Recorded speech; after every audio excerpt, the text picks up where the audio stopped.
Hey guys, it's JJ. Welcome back to the North Carolina Dynasty.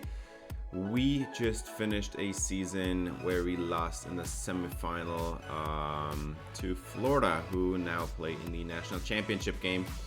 A overall pretty successful season without any major wins. We didn't win the ACC. We did not win the national championship, but we're gonna move to another off season. Hope our roster is going to be ready then for next year.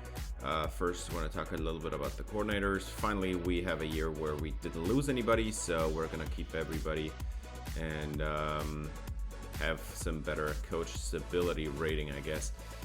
Let's take a look at the season schedule that we just passed. First couple games we played two not even close games against Purdue and Georgia Southern. Those were pretty easy ones. And then Wake Forest, the revenge game. They cost us the ACC championship game the year before. Clemson, we lose by 3 points. Very disappointing loss. East Carolina, that was an easy win. James Madison was. Virginia was an easy win. Liberty. Almost everybody in our division was an easy win. And then we played Duke. That one was a tougher one, but we managed to escape with the win. Virginia Tech, that one was a pain. NC, even though the score doesn't indicate that. And NC State also was a close game. We pulled away at the end there, but it was a one-score game for most of the game. And then conference championship game against Clemson, we lost again, second time this year. We move on, play the first round of the playoff, win 34-3 against UCF. We blow out Oregon the next week. And then we could have faced Clemson, but they lost to Florida their first bowl game. They were one and done. So we play Florida, and it was a very close game. At the 2-minute warning, it was a 4-point game, and then they just pull away. So that was pretty disappointing. Let's take a look at the playoff real quick. We blow out UCF. Florida wins against Georgia, so they really earned their way to the championship game. Michigan loses to Notre Dame. That one was a shocker for me because Michigan had an 1,800-yard running back. And then South Carolina wins over Alabama. South Carolina is in our conference, and they did not even play in the championship game. They move on again against TCU. TCU one and done. West Virginia wins against Notre Dame. Clemson one and done against Florida. We play Oregon. They are one and done. So 3 conference championship winners are out, one and done. We win against Oregon, play against Florida in a close game, and then at the end they had 42 points in the second half, 21 of those in the fourth quarter, and I think 14 within the last 2 minutes of the game. And then West Virginia loses to South Carolina. They really earned their way to the championship game, which in the end Florida takes South Carolina with a comeback effort in the fourth quarter, but it does not matter. And here we are. We lost to the national champions. A deserved victory for Florida. They had a very tough playoff to play. They played Georgia, they played Clemson, they played us, and then they played South Carolina. So that was a really tough win. DJ Lagway, 3 touchdowns, 2 interceptions, but Lenora Sellers for South Carolina had 3 interceptions. So those 2 interceptions don't sound too bad no more. And 2 sacks for Cameron James, who also was an issue when we played against them. That dude is dangerous. I hope he declares. And then Jackson gets 2 interceptions. That's probably the game winner right there. And now let's take a look at the season stats. Merdinger, 4,499 yards, 47 touchdowns, 5 interceptions, 59% completion percentage. Nobody else played 1 snap at quarterback. At running back, we have Kyle Costanzo, 1,358 yards, 14 touchdowns, no fumbles. Brian Malik, 143 yards, 600 attempts, 603 yards, 6 touchdowns, no fumbles. Both north of 4 yards a carry. Darren Pounds and Robert O'Connor just had a few yards here and there. For receivers, we had 3 1,000-yard receivers. Buck Stoner, 1,433 yards, 18 touchdowns, 15.4 per reception. Marquise Brooks, 1,308 yards on only 61 catches, by the way, 21.4 per reception, 13 touchdowns. He was a pure deep threat. Jordan Shipp, 1,073 yards, 14 touchdowns. He was a slot receiver. Jake Johnson, a very disappointing season. No touchdowns, only 300 yards. Brian Malik, he had quite a few catches and 3 touchdowns. Pretty solid season for him. Kyle Costanzo, 18 catches, 104 yards, 1 touchdown. And then a couple of role players here at the bottom. Christian Hamilton with 49 yards. He's a slot receiver. And then Julian Randolph, who's going to be our future tight end next year after Jake Johnson is going to graduate this year. For blocking, the only thing noteworthy, I think, is we didn't have anybody with like horribly bad sack allowed statistics or anything. But Trevion Green, Johnny Barr weren't the greatest players ever, but still fine. We had a mostly healthy O-line, and it was pretty functional. For tackles, we have Ashton Woods, 148, which leads the country, by the way. Kareem Fallon, 131, which is second in the country. That is a ridiculous number.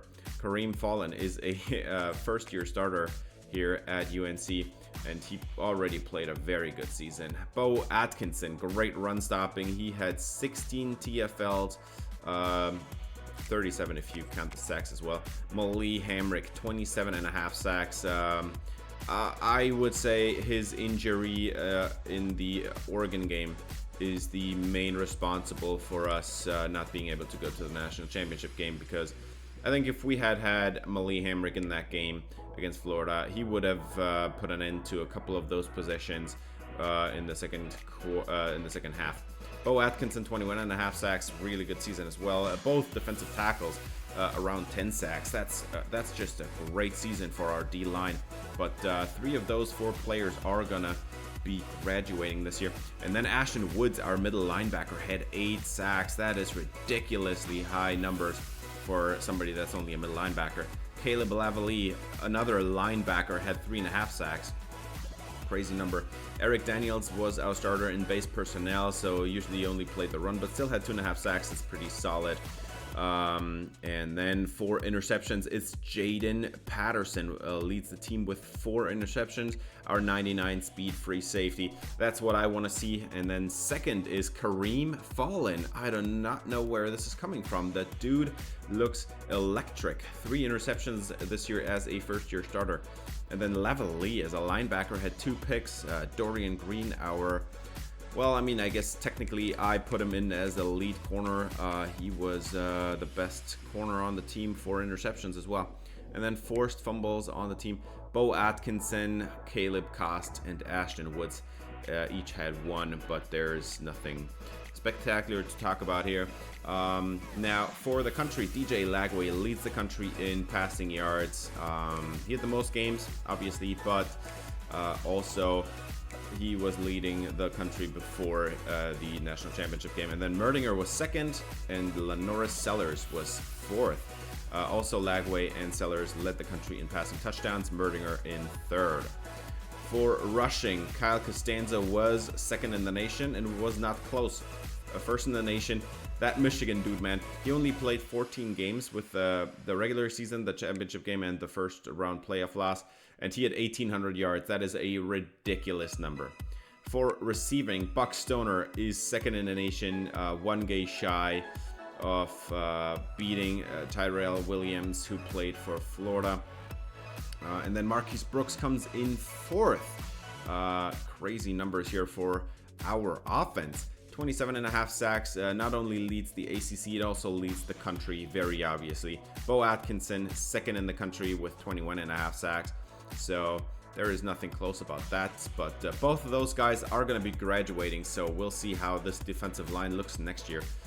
For team stats, we are number 2 in the nation in offensive yardage output, I guess, just ahead of South Carolina. We had a very solid season. The offense looked pretty good. For passing yardage, we are also 2nd in the nation. For some reason, South Carolina can't compete with us there, but we did have a great offense there. For rushing yardage, we are not even close to the top of the league, but from all the important teams, we were 3rd, 4th, I guess. Depends on who you count as important, but we definitely had a very good year on the ground again. That's kind of our trademark, chewing out these running backs. North Carolina is not really close to the top of the league in points per game. I cannot believe that Ohio State had 42.8 points per game. That is a ridiculous stat. But at 33.9, we were not too bad ourselves. For passing touchdowns, we are 3rd in the nation. That's, DJ Lagway 1st, Lenore Sellers 2nd, and Merdinger 3rd. For rushing touchdowns, most of the nation goes to Ohio State and Michigan. That's the Big Ten play. We are at 21, which is still toward the top of the country, but far behind the top teams there. There's like a 33% loss compared to the top teams. And then let's have a look at the defense. These numbers are skewed because it's never per game.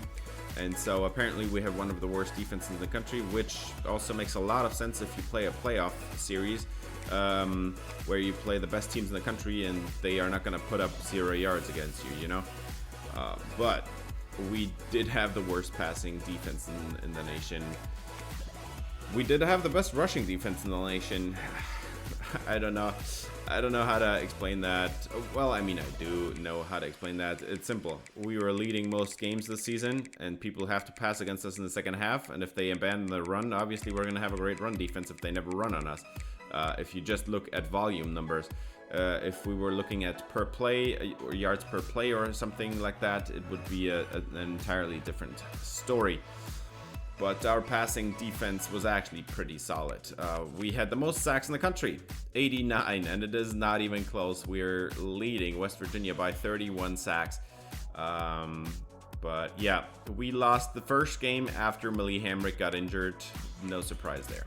Fumble recoveries, well, we had 4. I do not know how that is possible because we only forced 3, according to the numbers. But okay, 4 is still not nearly good enough. It's just a below average number. And interceptions, I think we were actually pretty good because Jaden Patterson and Kareem Fallon, our safety duo alone, accounted for 7 of those 14 interceptions, and then we had just a few across the board. But that's a good number. Let's take a look at conversions, where we were actually pretty solid. 50% on third down. That's a pretty good number. There is only a few teams that were better than us, and one of them was Florida. No surprise there. For fourth down conversions, that's an entirely different number. Florida actually was 100%. That is unreal. 8 of 8. I know 8 is not a big number, but still 100%. That's pretty good. We are at 58%, and considering how much I go for it, that is actually not a great number. I wish it were somewhere around 70 or 80%. So we're going to have to work on that next year. We're going to see how that's going to go, but 58% is not nearly good enough because 58%, that's almost half, and that means almost half the time I give up 3 points. But okay. For red zone efficiency, we were actually horrible.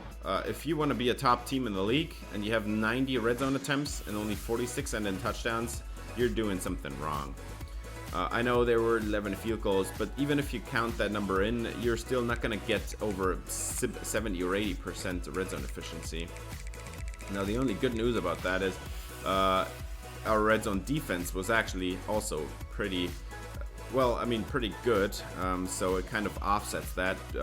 47 defensive attempts and only 22 touchdowns.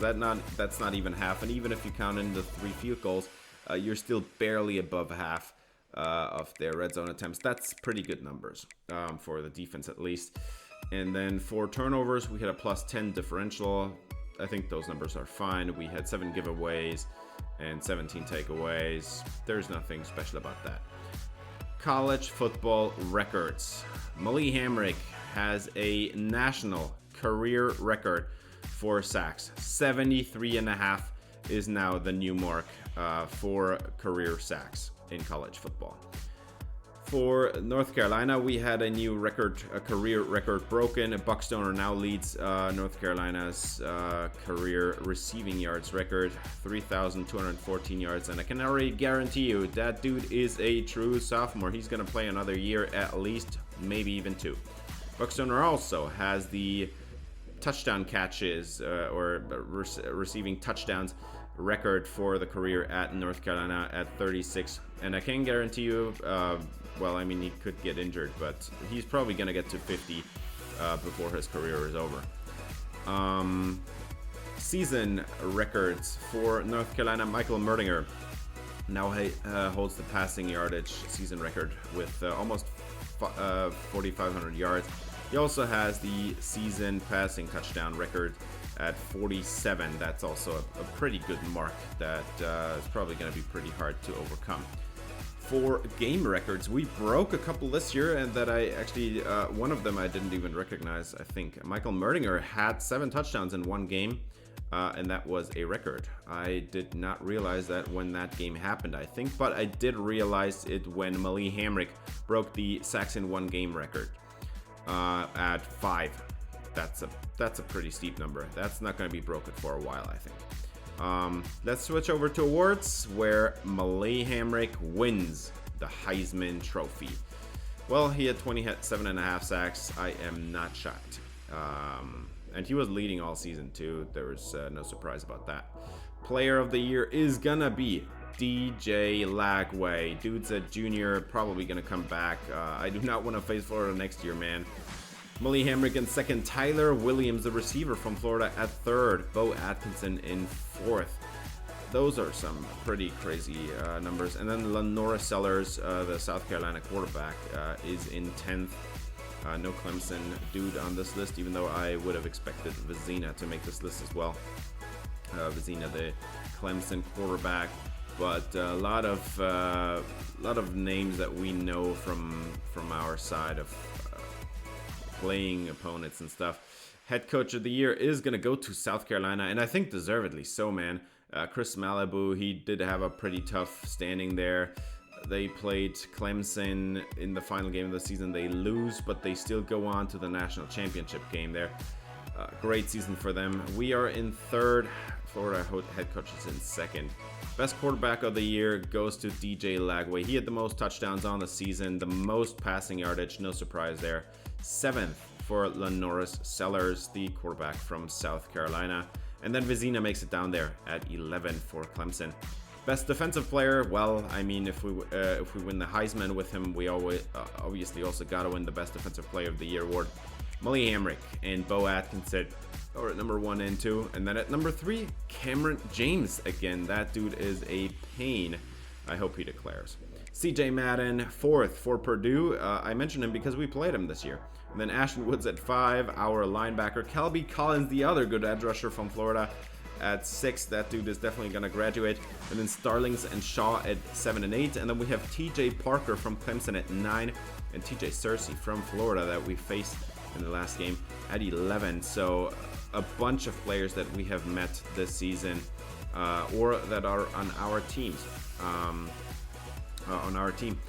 Best defensive back of the year goes to Caleb Cost. Cormani McClain from Florida is 2nd on that list. And Emory Floyd from South Carolina, 3rd. Kareem Fallon, deservedly so, gets 4th on that list. He's a first-year starter, and he looked awesome. Dijon Johnson, Bryce Thornton, Aaron Gates. 3 more Florida defensive backs. And then Judge Collier, the other good South Carolina corner, also on this list. And then we have Jaden Patterson at 10th. It was a crazy season. Darius Taylor, 1,800 yards. Well-deserved first place for running back of the year. Kyle Costanzo comes in 3rd, even though he had the 2nd most yardage. I don't think he had the same touchdown production as last year, so I think that's probably what held him back. McAllister, 4th for South Carolina, and Trayon Webb for Florida. He comes in 8th. Let's go to best receiver, Tyler Williams. No surprise there. He was in consideration for player of the year as well. He comes in 1st, and then we have Buck Stoner in 3rd for North Carolina, the true sophomore. And almost everybody from the top of this list is probably going to return next year. Nick Harbor, receiver from South Carolina. We didn't play South Carolina this year. I just want to point him out because they're in our conference, and Harbor looks pretty good. He's a junior, probably going to return. Jordan Shipp comes in 11th. He had a lot of touchdowns. He was a very busy slot receiver, and he did the part, you know. Best defensive lineman of the year goes to Malik Hamrick. No surprise there. He wins the Heisman. Bo Atkinson in second. Cameron James and Kelby Collins in third and fourth for Florida. In fifth, it's CJ Madden for Purdue that we played this year. Joel Starlings and Travis Shaw, our defensive tackle duo, comes in sixth and seventh. And then we have TJ Parker for Clemson in eighth. Ben Conway for South Carolina in ninth. Our ACC competition is absolutely nuts. Best senior quarterback of the year goes to Connor Weigman for Texas A&M. No interesting quarterbacks on that list. For best defensive end, obviously, that one's got to go to Malik Hamrick. Bo Atkinson in second. Cameron James, Florida, in third. The other Florida edge rusher in fifth. We have CJ Madden again on this list in fourth. TJ Parker makes it for Clemson as the sixth player on this list.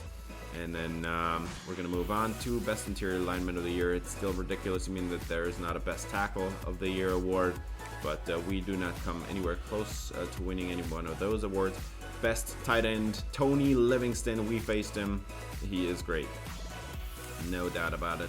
Best Coordinators, we make 1 and 5. South Carolina gets 2 and 3, and Florida gets 4 and 6. That is ridiculous. Those are some pretty crazy numbers. Or awards, I guess. Those were the best 3 teams from last season.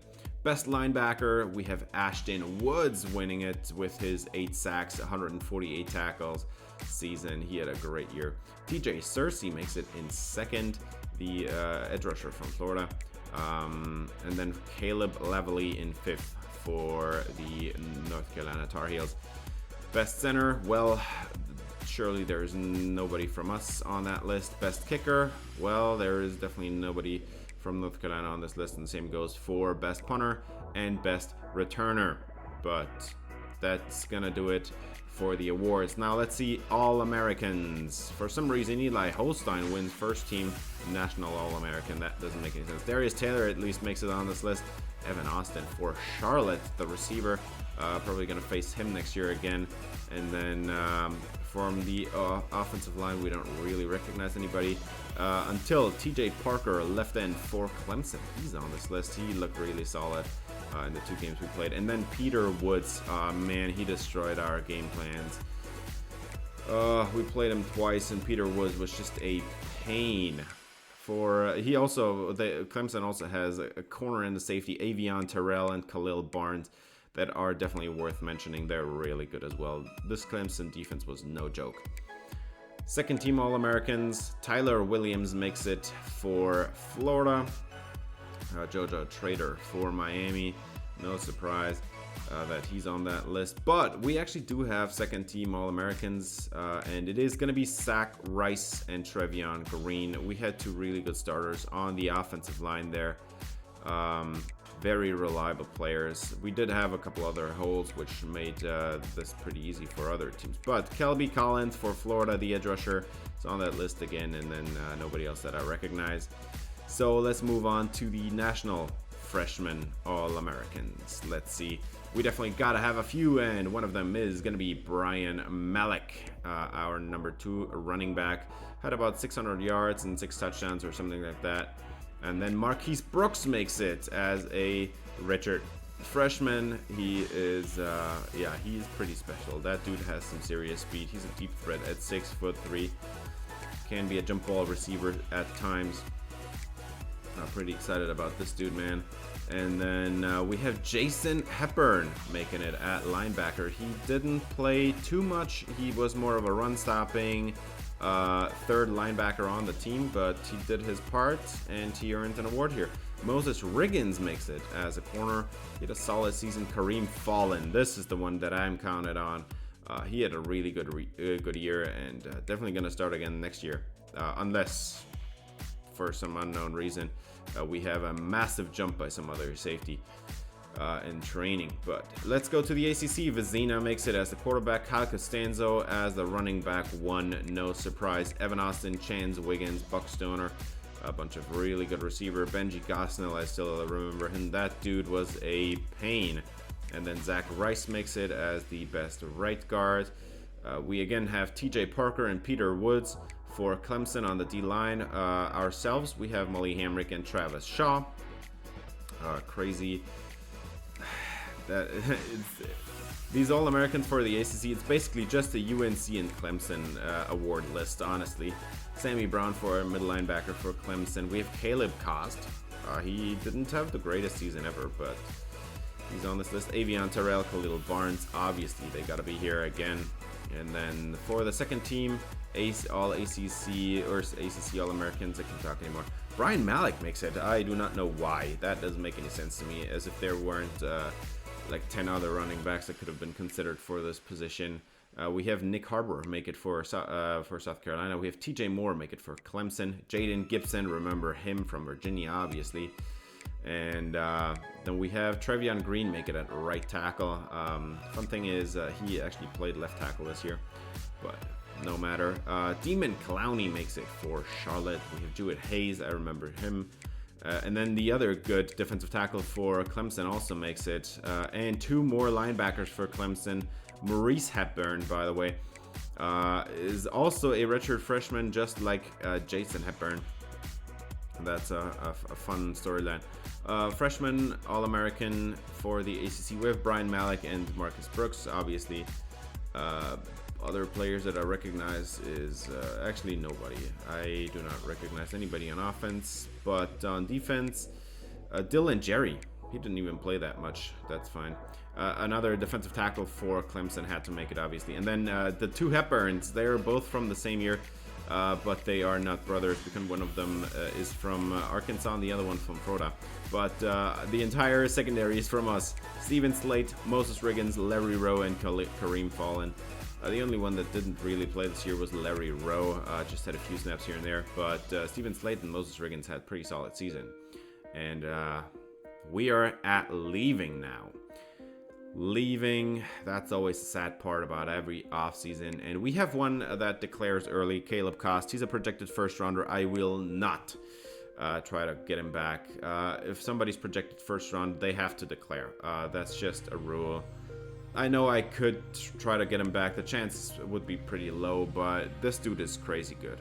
Now, we have a bunch of seniors declaring as well. Travis Shaw, Malik Hamrick, our top defensive lineman, and then our 2 good O-linemen in Zach Rice and Trevion Green also declare early. Bo Atkinson, 86 overall. Jake Johnson, 86 overall. Both of them graduate. They should be drafted, honestly. 86 overall should be enough to get drafted, but we'll see. Dorian Green is an 82 overall. That dude's not going to get drafted. And then a backup tackle, our kicker, and a backup linebacker. All of them going to graduate. And yeah, we'll have a quick look at all the numbers put out by these players. Jake Johnson was a 4-star tight end, 6'6", 240 out of Athens, Georgia. He's kind of a prototype of tight ending, I guess. He has great hands. For a tight end, all those ratings in the 90s and high 80s, that is some pretty special stuff by Jake Johnson. The thing is, he didn't really have any abilities. He also was a great athlete, but he didn't really have any abilities, which I think, if you remember year 1 of this dynasty, we had Bryson Nesbitt, and he had like 1,200 yards. I never got there with Jake Johnson, and the only reason I could explain this is he just doesn't have it. He drops balls consistently, and he's just not good enough as far as his abilities goes. He never got any, except I think 1 bronze one. But yeah, Zach Rice, man, we're gonna lose somebody here. That dude has been pretty solid. 5-star guard, and he looked the part. Great abilities as well. Zach Rice is a very, very special right guard that's going to go to the NFL. And he only allowed 1 sack last year. 3 sacks a year before, 2 before that. 6 sacks in 3 years. That is pretty good numbers. Trevion Green, a former 2-star. for some reason, he developed into an 87 overall. Trevion Green looks pretty solid. He also has some pretty good abilities. And Green is a very good pass protector. His run blocking always lagged behind a little bit, but at tackle, I'm never that worried about run blocking. Green looked like a really good tackle. He's going to be a mid-round pick. No, I think he's projected to round 7. He allowed 5 sacks this year. Well, I mean, probably more than half of those is probably my fault because I never step up in the pocket. But we're going to lose a good one here. I hope we can replace him. Bo Atkinson, 6'6", 265, out of Raleigh, North Carolina. Former 3-star edge rusher. He's going to declare early. He's going to be drafted in the late rounds as well, probably. 91 power moves, some really good run stopping ability here. 83 finesse moves. Finesse moves is even pretty good. We're going to lose a good one here, especially because his run defense is so good. He had 9.5 sacks his first year, 13.5 his second, 21.5 his third. He forced 2 fumbles in his career, and in total, I think those are 44.5 sacks, if I counted that correctly. Not sure, but pretty solid production from Bo Atkinson. And then we have Malik Hamrick, torn labrum. His season was done prematurely. I would have loved to give him a national championship, but he's not going to get it with us. 93 finesse moves, 88 power moves. This dude was an unreal pass rusher. Even though he never had like the 90s overall or anything, he looked like a 99 overall this entire ride here. He only started for 2 years, and over that time amassed a whopping, hang on, I gotta count this, 46, 66, 73.5 sacks. Jeez. Oh yeah, right. 70. Yeah. And he forced 3 fumbles in his career. Pretty good stuff. And then the third star player from our defense that we're gonna lose is Travis Shaw, the highest overall player on the team. Shaw, a massively great run stopper, 99 block shedding, some 90 tackling or something, 95 strength, and even 87 power moves. Travis Shaw is a truly special player. He will be missed. He was never a crazy contributor against the pass, but he still did get 9.5 sacks last year. I think most of those were more like coverage sacks, but still a great number. He did have to split a bunch of double teams this year. He had a lot of double teams to beat, and yeah, that took away the attention from the others who then had one-on-ones, you know. And then we're also gonna lose Caleb Cost. He declares early as a redshirt junior. He's a good man cover corner. His tackling is not horrible. He has lots of athleticism. This is the kind of stuff that I liked in a slot corner, and he did a pretty solid job. He also had 2 sacks this year, 1 sack last year, 2 interceptions in that time. Didn't play his first year around. He had 1 forced fumble last year as well. In total, 2 interceptions and 3 sacks. Those are not great numbers, but he was a solid slot corner. And then our number 1 outside corner last year was Dorian Green at 5'11", 172. Pretty small dude. He's a man press corner with some decent zone ability. Not horrible in zone, but also not great. Not a great athlete either, which is honestly explains pretty well why he's not going to be drafted. In his 2 years starting, he had 5 interceptions combined, 1 forced fumble, no sacks, 70 tackles every year. That's pretty good numbers for an outside corner, I'd say. Pretty happy with him. And here we are at draft results. Caleb Cost goes round 1, just like projected. Travis Shaw goes round 2. Zach Rice goes round 3, Malik Hamrick round 4, and Trevion Green round 5. I can't believe that a 2-time Heisman winner goes round 4. That is absolutely ridiculous. 73.5 sacks over his career. That is ridiculous, man. Round 4. Are you kidding me, dude? Let's skip to National Signing Day. I did not do any recruiting in the off season. I never do, because why would I get transfers if I can get true freshman, and we got a bunch of good ones this year. Our running back is elite dev. We have a bunch of star dev receivers here. Okua Yinonu, Omiyale, Jamie Lennon is a star. Peter Booth is a star. The only one that's not a star is Marshall Akbar, and he still has impact at least. Deontay Slay has impact. Shamir Timms has elite, our 5-star tackle. Duke Trinidad. Here, Oscar Brink had even star. James Gomez has impact. Jake Troutwine is a defensive tackle with elite dev. Star dev for Harvey Kalmalat. And then we have star dev for James Proctor, our run-stopping linebacker impact for the other one. And then Tony Tanner, elite dev for our 5-star corner. JJ Delmas, impact dev, and Matt Stacy, impact dev. In total, 19 players. Not the biggest class, but we had so many 5 stars that we still have the number 1 class in the country. That is pretty special, considering that Miami had a 35-player class again this year. It is ridiculous how they do that. 2 5 stars and 28 4 stars. Miami just absolutely OP. Position changes before training. We only won this year, and it's going to be Jesse Blunt because he's maxed out at linebacker. I think he has only 1 skill cap left, so I'm going to change him over to safety. It's the Joe Mandarino treatment. I want him to be even better in coverage. Training results. No major changes at quarterback. I thought that Nick Shabazz was going to jump up there, but Merdinger stays at an 86. Foucha makes a little bit of a jump and now has kind of a rivalry going there for him. He could make an argument he's the same overall. Foucha earns a chance, but we'll see. Very disappointed from Kolakowski and from Shabazz.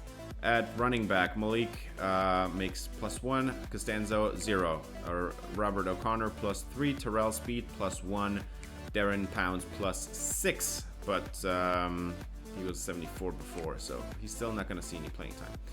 John Stark +0, Jordan Ship +4, Buck Stoner +3. So we have now 290 overalls at receiver. Christian Hamilton, I think that's a +5. Marquise Brooks, it's a +4. Jimmy Toledo, he has a +7, but he's probably not going to play this year. Alex Taylor has a +11. That was ridiculous to see. He was a cut candidate actually, and now he's an 85. Culliver +0. Leon Sharp +5. Josh Board I think for him it's a +4 as well. Upshaw, that is a massive jump. I think +8 or something like that. Maybe even +9. But at receiver, we had some great results. Tight end, 0, 0, and 0. Nobody got any jumps at all. That's fine. We're going to have not much tight end production anyway next year with all those receivers. At left tackle, Johnny Barr, +4. He was guard last year. I changed him over to tackle because he was recruited as a tackle, so he's gonna stay there. Kovalevsky +5, Mitch Jefferson +1. Aiden Banfield, he was the center last year. I moved him over to guard because his overall jumped by +10, and now he has a +2 boost in the offseason training, and he's now an 87 overall. Justice Ezekiel +5, Callum Elston +3. Rashawn Soto, he's the big winner. He's gonna get to take over the center spot, +9 overall. Bermudez +1. Baraka Onwenu +2. Not a massive jump from him. Desmond Jackson +2 overall. I switched him over from left tackle to right tackle, which gave him a +7 boost just for switching positions, and now +2 in the offseason. Spencer Dog, no dev at all, so he's the big loser from all those tackles. Connor Stocky is, I think, a +5. He's going to take over now here. Greg Barmore, only a +2. So he loses out here to Stocky. Let's switch it over to the right side where we have Eric Daniels. I think that's a +4, maybe a +5. I'm not sure. But Daniels now taking over here. Anthony Dingle, he didn't have much of a jump. I think it's maybe a +2. And then Ty Burks has only +2 as well. So nothing spectacular at edge rusher. For defensive tackle, we have one crazy jump. Zach Moma, that's a +8. So we have a new leading defensive tackle here. Joel Starling, 0. Dylan Jerry, that's a good jump, +4. He's going to have a role this year. Ladell Grant, +2, maybe. Laura, 0. No gains at all. And this dude is a senior now. Elijah Vernon, +0. So, at defensive tackle, we have a couple of good jumps, but nothing major. Jason Hepburn, +2. Dom Shelley, he is now a +5. He's now an 85 overall. And look at that athleticism, 96 speed, 95 acceleration. At linebacker is absolutely ridiculous. At middle linebacker, Ashton Woods, 94 overall, best player on the team now. Woods makes a +7 overall jump, just like Michael Short. He also has a +7 overall jump. And then we have Cornell Harris, who I think makes +9, +8. Jordan Velasquez is the big disappointment. He didn't have a big jump. And then Jesse Blunt, his stint at safety only gave him a +2 overall boost, but at least better than nothing. Larry Butts, +6 for him. Caleb Levely, +1. Almost losing a spot there.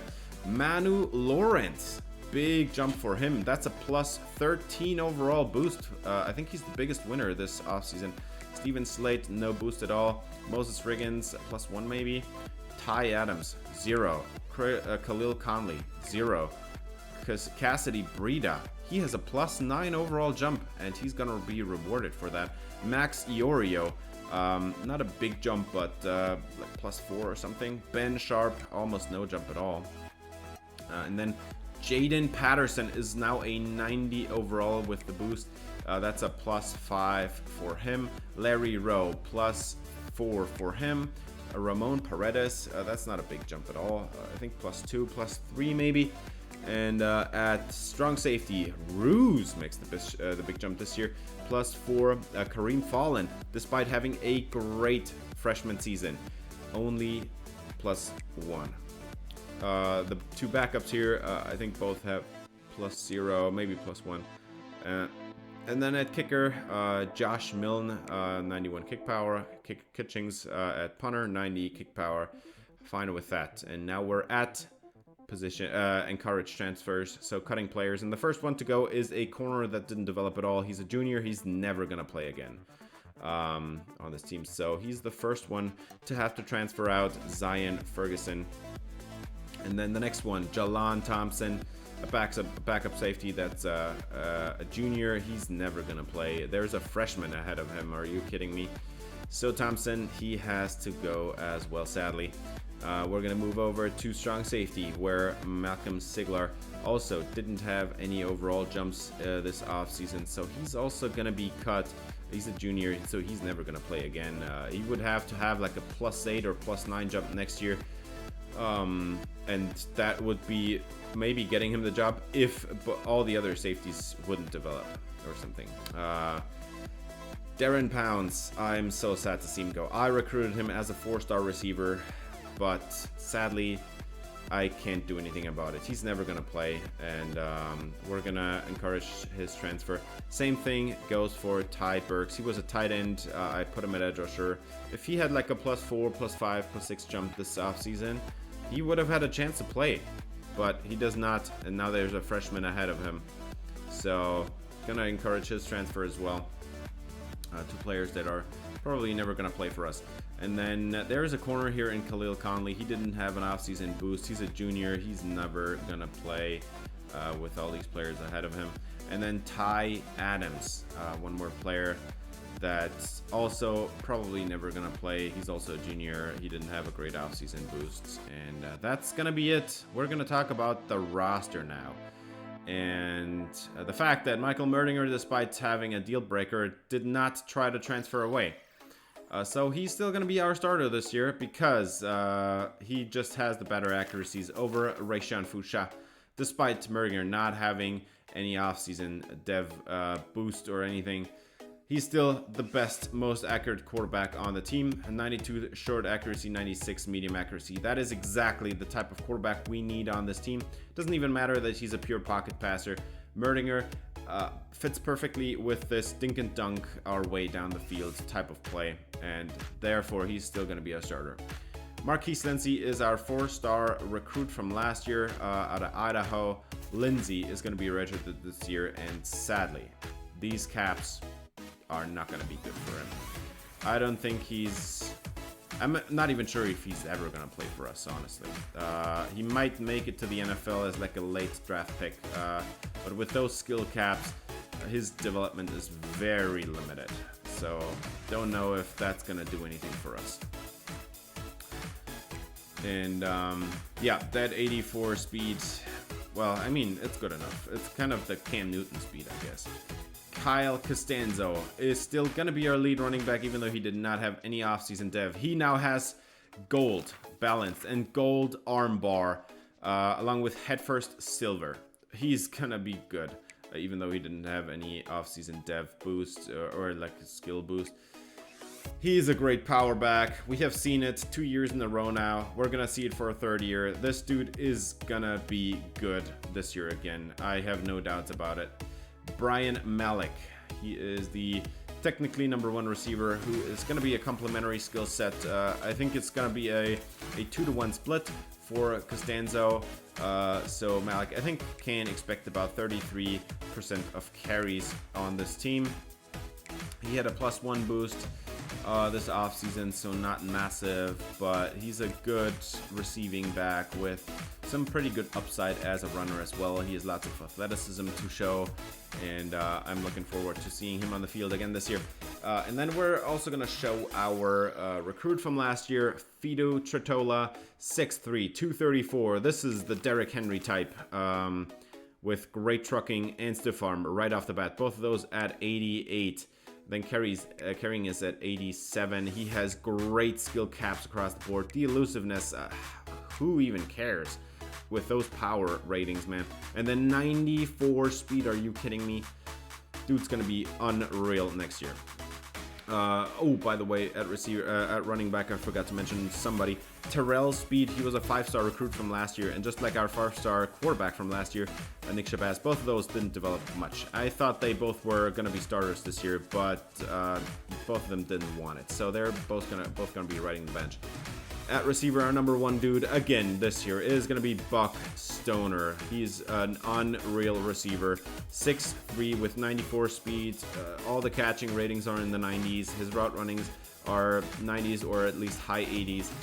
He has some pretty good abilities now. He looks unreal. Jordan Shipp, he's our number 2 receiver. He's going to play the slot again this year. He just doesn't have the speed on the outside, but 6'2", 190.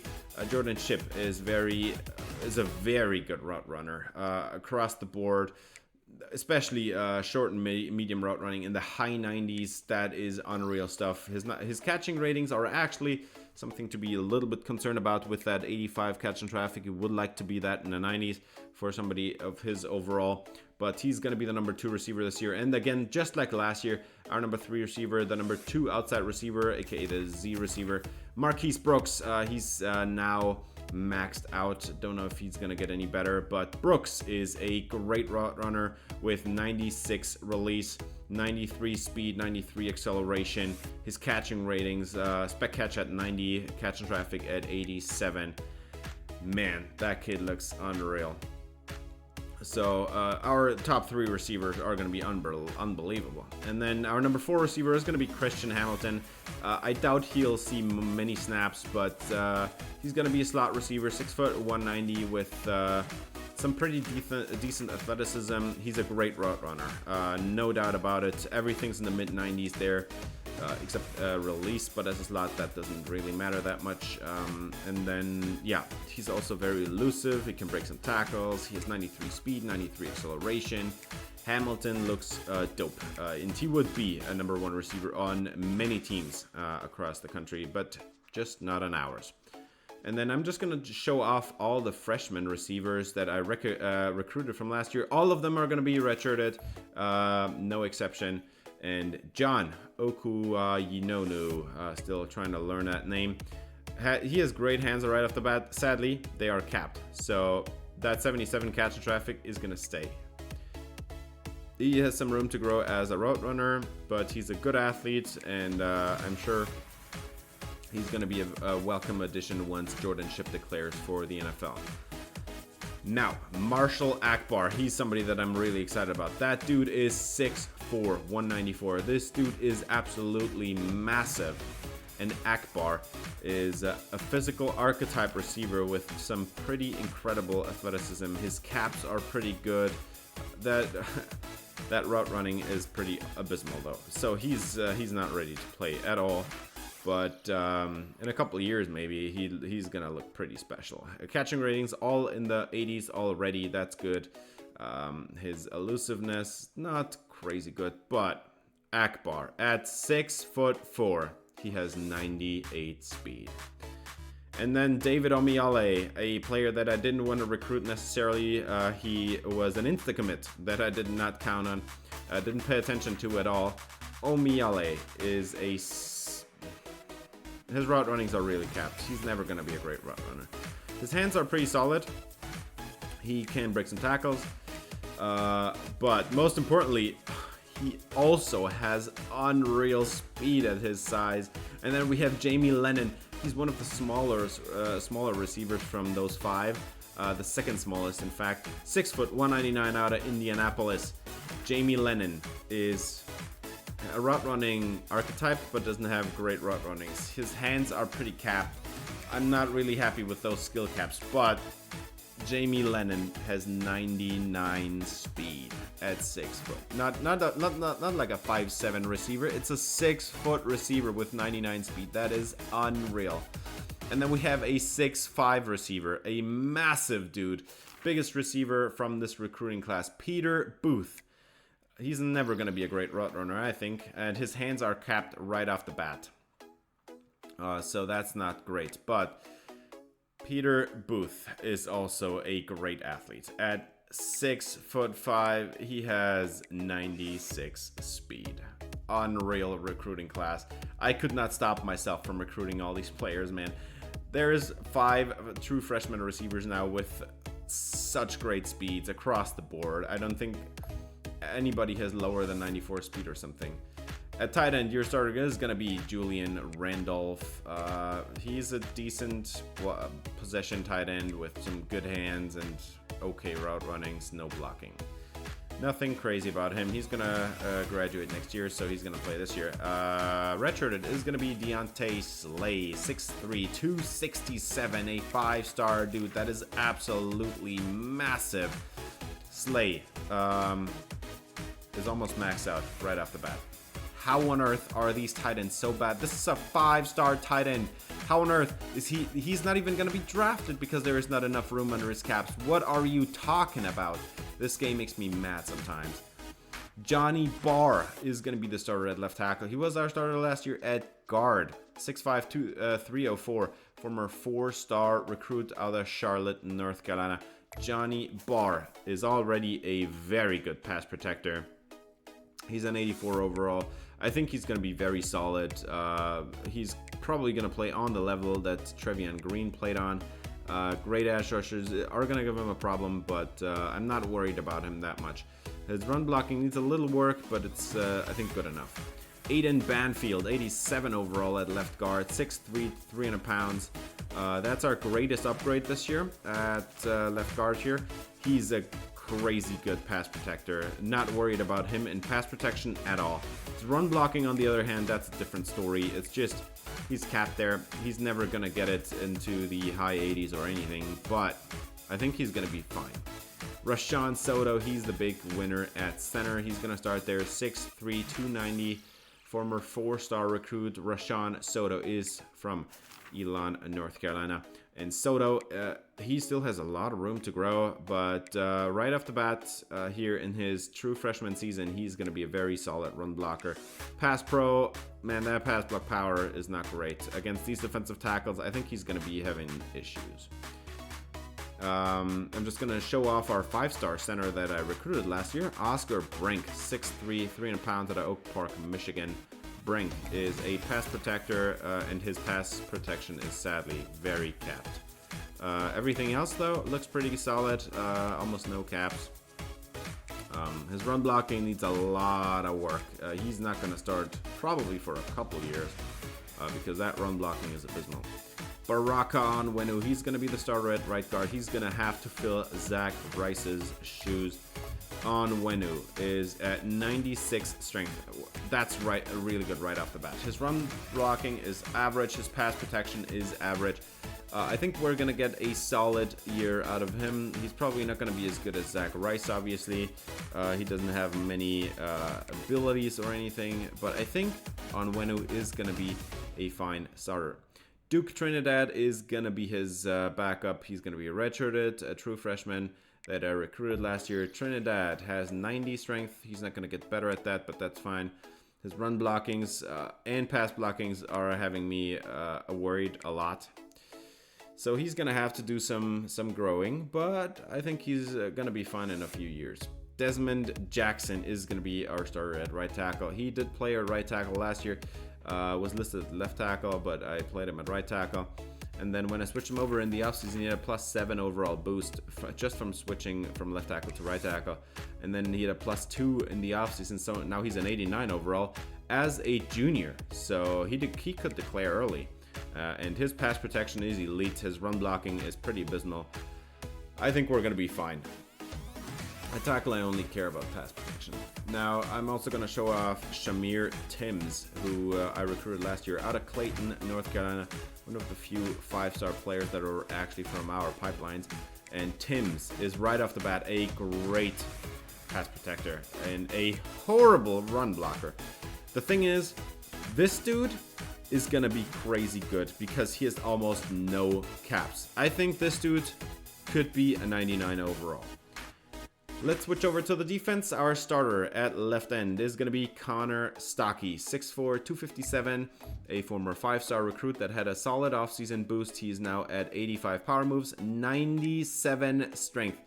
He has 75 block shedding. That's not great, but he has 85 finesse moves. Right off the bat, he's a great pass rusher, and he will be playing pass rush downs. He's going to be in nickel and dime personnel.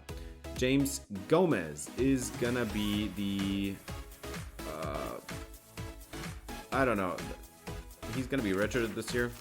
He's gonna be a great all-around player, I'd say. 77 power moves. His run stopping, 72 block shedding is not great, but he's a true freshman, remember, and there's a lot of room to grow under his caps.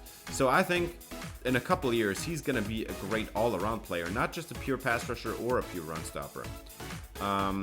Now we have Eric Daniels playing here in on the right side. He's gonna play only in base personnel. I'm kind of losing my words here. He's a great run stopper, but that's all he is. He's not a great pass rusher at all, so he's gonna play exactly what he did last year. Run stopper in base personnel.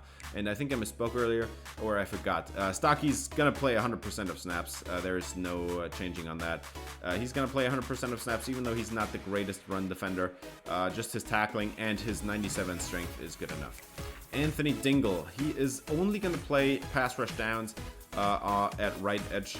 So he's going to split that role with Eric Daniels, just like we did last year with Molly Hamrick. Dingle is going to be a very solid pass rusher, just not as good as Connor Stockey, but Dingle is a very good athlete with 83 power moves and 82 finesse moves, so I'm fine with that. At defensive tackle, we're going to have Zach Moma. Moma is a 5-star recruit that has his first boost this year, and he had a +7 or something, +8 maybe. Moma is at 88 power moves, 92 strength. He will play all the pass rush downs. He is, at the moment, not really a great run stopper. That 79 block shedding is not good enough to put him in base personnel, but in a nickel and dime, he is going to play. He's a great athlete with great power moves, so he will play a lot. Joel Starlings. He didn't develop at all in the offseason, sadly. He's a senior defensive tackle that without his training boost is now probably not going to get drafted. 85 power moves, along with 99 strength. It doesn't even matter to me that his run stopping is not elite or anything. Just with his strength and I guess decent run stopping ability, he will play I mean, that 83 block shedding isn't crazy good, but I think it's the best on the team at defensive tackle, so he will play all the base snaps. And then I think he also plays the nickel and dime snaps. I think he's I'm getting confused here. I do not know how I set up this depth chart. I forgot it. But Dylan Jerry, he's gonna be that's one thing I know for sure. Dylan Jerry is gonna be the starter in base personnel because he's a great run stopper and an awful pass rusher. There's just no doubt about it. He's a run stopper only. And then Joel Starlings is gonna play 100% of snaps, and Zach Moma is gonna come in when Dylan Jerry comes out. So they're just going to split that position, and Joel Starlings plays 100% of snaps. So a 3 defensive tackle rotation. Harvey Kalmalat is a 5-star recruited last year, not ready to start at all. He's just going to be redshirted this year, but already right off the bat an 81 overall. Great athlete with some right off the bat pretty awesome power moves. Jake Troutwine looks equally impressive. 6'6", 297, a very lengthy defensive tackle. Troutwine has almost no caps as well. 83 power moves, 89 strength right off the bat. He looks like a crazy good defensive tackle.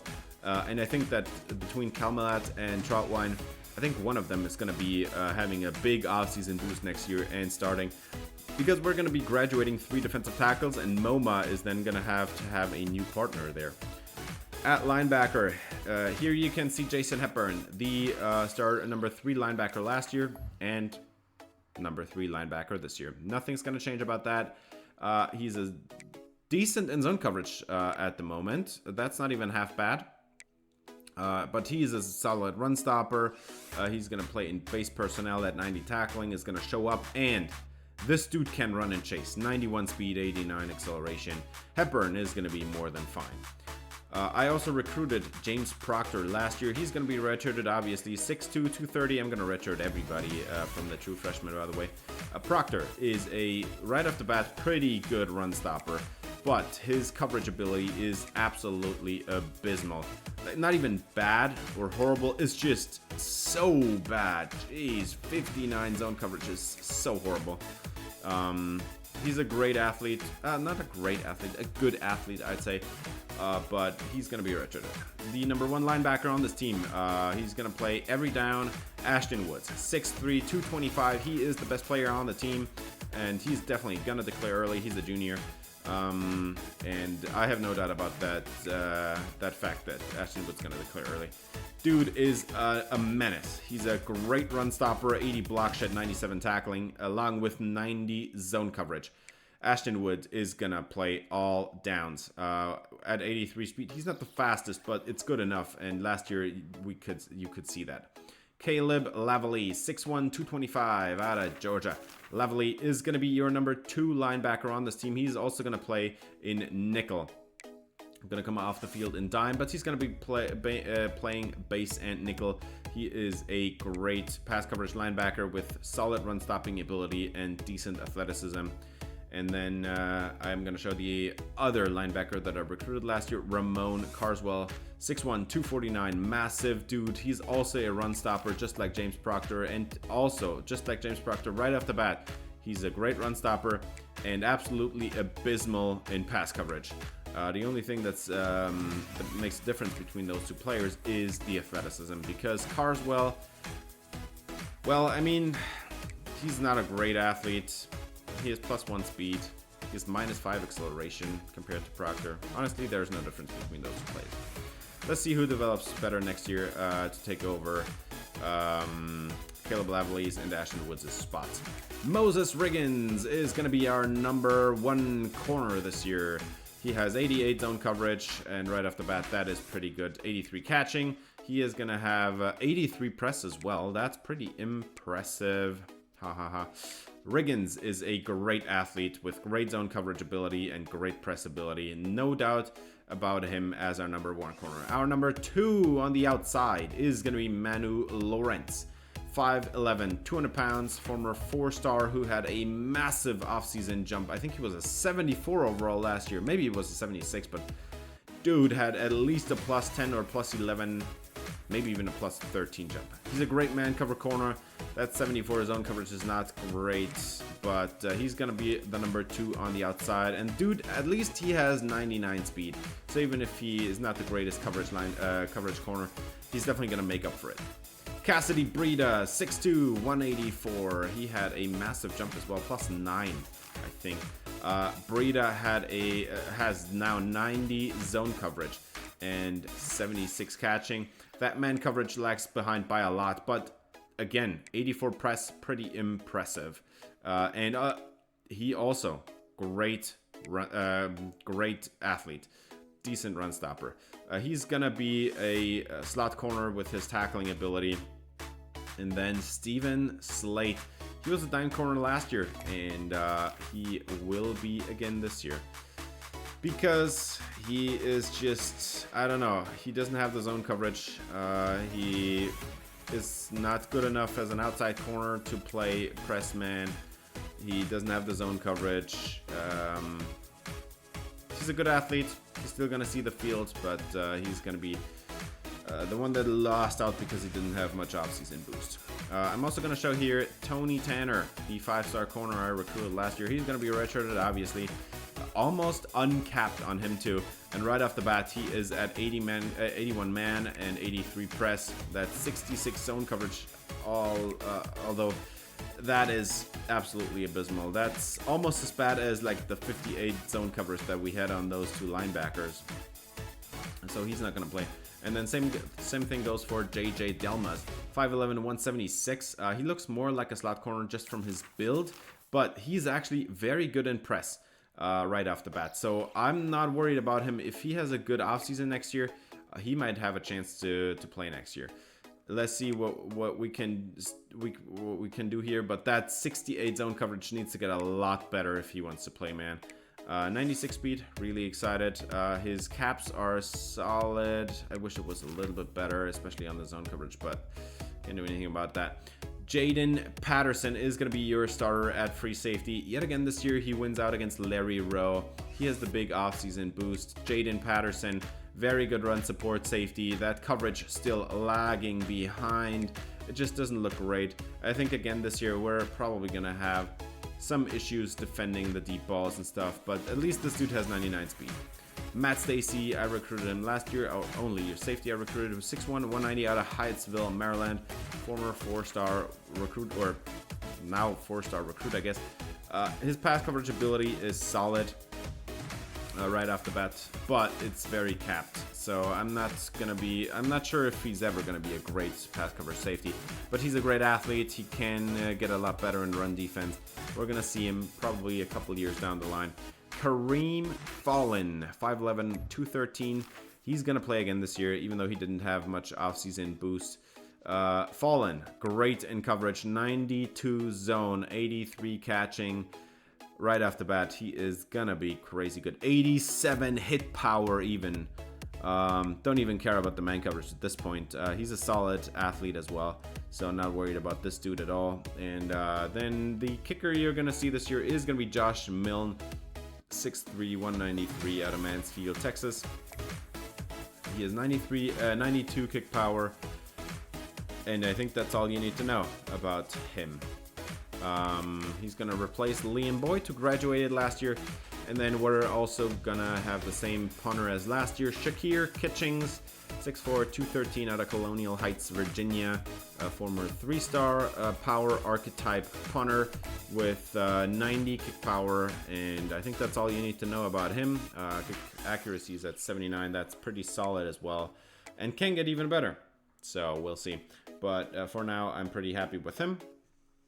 And 2 more players I want to show off. Darren Pounds, after I cut him, he got taken over by the Bulls, and he's going to start there. He is going to have a career at the Buffalo Bulls. I can't believe it, but I'm so happy for him that he's going to play somewhere. And then Ty Burks, he is going to play for Akron. Probably not going to play any starter snaps. I forgot to look at the left end spot. But happy to see that he at least has a chance to play for the Akron Zips. And with that, we're going to go over to the preseason All-Americans. as Desmond Jackson is going to make this list. Let's see, who else do we recognize? Nobody from offense except Tony Livingston, the tight end for Florida. He did not declare, and he's now a 93 overall. Are you kidding me, dude? Are you absolutely serious? Tony Livingston is going to be such a pain. Desmond Jackson is the first team All-American right tackle for this team. Who else do I recognize? Oh yeah, Stephylen Green, or however you want to pronounce his name. For Clemson there, defensive tackle. He's going to be very good. And then we have Jaden Patterson, our free safety. He's going to be a preseason first team All-American. That's pretty exciting. Let's see about the second team. I think there's got to be a couple more players for us. After Ashton Woods is a 95 overall and he is not on the first team. I actually kind of can't believe that. On the second team, I do not recognize anybody on offense except this dude, Soma Ruse. I tried to recruit him in year 1 and now he's an 89 overall center for Tennessee. Are you kidding me? He looks so good. Who else do I recognize? Well, obviously, I'm going to recognize Ashton Woods as a middle linebacker on the second team All-Americans. And that's it. There's a dude for Clemson, Ricardo Jones. Haven't heard about him, but I guess we'll get to know him this year. And then for the ACC preseason All-Americans, we have Christopher Vezina, we have Brian Malik, we have Jackson Foster for Clemson, we have Jordan Shipp and Buck Stoner. Both of them make it to this list. We have Aiden Green, we faced him last year. Marcus Dixon, I think that dude's new. I think they have a new tight end now. Marcus Dixon, I don't recognize him. The O-line is 2 players from Clemson, 2 players from North Carolina. We have Aiden Banfield and Desmond Jackson, and then a center from Virginia Tech. Left end Connor Stockey is on this team. I can't believe it. Jewett Hayes, we recognize him. Green, we recognize him. MoMA, as a freshman, is going to make this first team ACC All-Americans. Jason Hepburn and Ashton Woods make this list. I kind of can't believe that. 2 corners for Clemson that I don't recognize. A safety that I don't recognize. And Jaden Patterson. Let's take a look at the second team. I completely forgot to cut him in, apparently. Well, no matter. I think it was just a couple more players from the O-line. I think it was Kyle Costanzo. But let's move on to the schedule as we have Tennessee, our first opponent this year. I'm going to play them because Soma Ruse is on the team. Then we're going to play Clemson, the revenge game right off the bat.